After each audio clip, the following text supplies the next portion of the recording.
जय हिंद। आज की फास्ट रिवीजन क्लासेस में बात करते हैं। जैसा कि हमारी बात हो रही थी फास्ट रिवीजन क्लासेस में, हमने भाषा के अनुच्छेदों के बारे में बात कर ली थी। आज लिपि के बारे में बात करना है। तो सबसे पहले बात करते हैं लिपि क्या होती है। तो बच्चे, किसी भी भाषा के लिखित संकेत चिन्ह या लिखित रूप या संकेत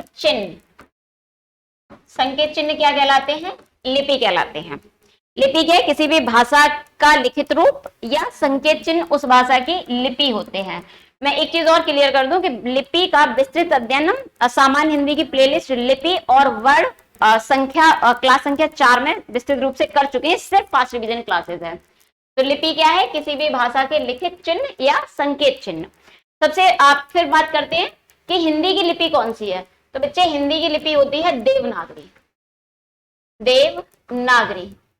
और हिंदी का जो विकास हुआ है वो संस्कृत से हुआ है, इसीलिए देवनागरी लिपि का विकास भी जो हुआ है वो किससे हुआ है? ब्राह्मी लिपि से हुआ है। तो हम बात करते हैं लिपि की विशेषताओं की। तो देवनागरी लिपि की सबसे प्रमुख विशेषता है कि ये वैज्ञानिक है। वैज्ञानिक अर्थात क्रमबद्ध है। इसमें पहले स्वर हैं, फिर वॉवेल्स हैं। स्वर और वॉवेल्स में भी पहले जो हिरस्य अल्प प्राण है वो पहले आएंगे और जो महाप्राण है वो बाद में आएंगे। पहले हिरस्य आ आएगा, उसके बाद में दीर्घ आ आता है। और इसी तरीके से व्यंजन में पहले का आएगा जो कि अल्प प्राण है, फिर खा आता है जो कि महाप्राण है।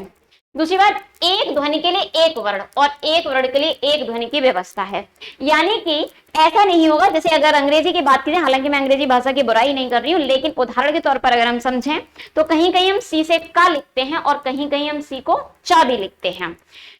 लेकिन हिंदी में ऐसा नहीं है। इसमें 3 श की व्यवस्था है और तीनों सा का उच्चारण भी भिन्न भिन्न है। अर्थात एक ध्वनि के लिए एक वर्ण है और एक वर्ण के लिए एक ध्वनि है।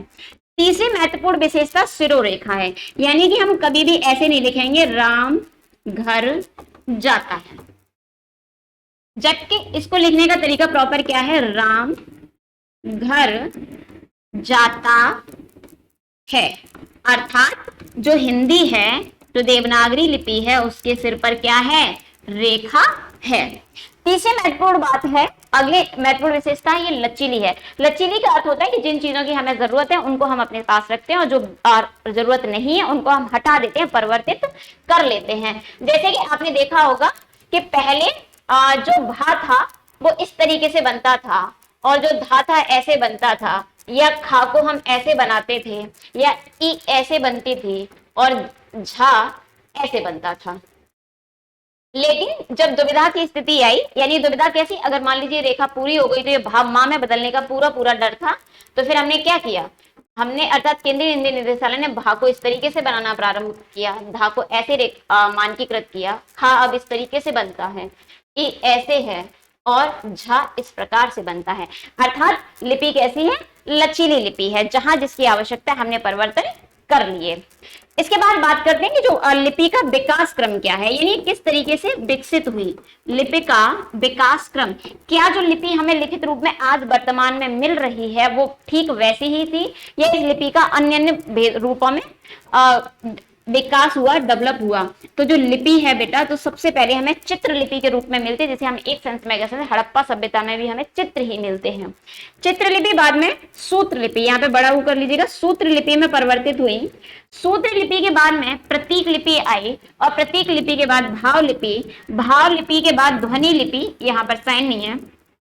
और जो ये ध्वनि लिपि है ना बेटा, ये ही 2 भागों में बटी। यानी इसके 2 भाग कौन से हुए? सबसे पहले अक्षरात्मक, नंबर 1 अक्षरात्मक और नंबर 2 वर्णात्मक। लास्ट यूपी टीजीटी के एग्जाम जो कि 2021 में हुआ था, उसमें लिपि का विकास क्रम लगवाया था। तो विकास क्रम आप याद देखिएगा, चित्र लिपि, सूत्र लिपि, प्रतीक लिपि, भाव लिपि और ध्वनि लिपि।